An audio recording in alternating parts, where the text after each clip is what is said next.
I'm Nia Peeples, and I'm Alice Cooper. Get your ketchup ready, smear it all over your face, because we're going to talk about me. when I was 16, I thought I wanted to be a surgeon. I was going to be a commercial artist. I did everything from sports to politics to music. I was like truly the dark side of Ferris Bueller.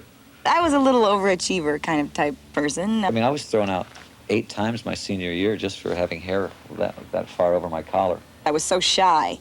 Rock and roll was a perfect vehicle for me then, because all of a sudden there was all these guys with long hair and girls screaming and chasing them around. And I was very involved in musicals at school and singing in the choir. we had to stay together because the Cowboys really wanted to kill us.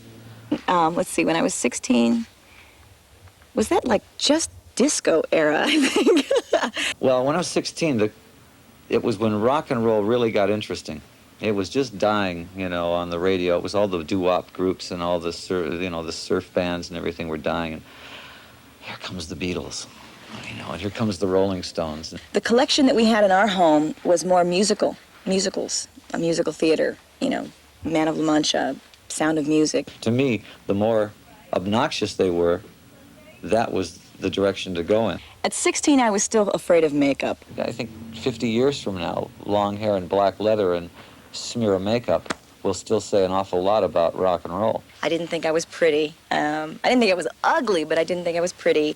I was like the real leader of the pack when it came to, if I would go to school with lapel-less jackets, everybody would go the next day and cut all their lapels off. And then as soon as I saw everybody doing that, I'd say, well, okay, it's time for corduroys. I wouldn't call myself a rebel in that I would just do something, go left because everyone was going right, but I was going to go in the direction that I believed. The guys with the long hair and the leather are also trying to change the world, and you have to be proud of them for that. It actually took a lot of strength for me to say, well, I guess maybe I'm not supposed to be a surgeon. I think that these guys, when they get on stage, will still turn it up on 10 and try to make your ears bleed, even though they're trying to save the rainforest.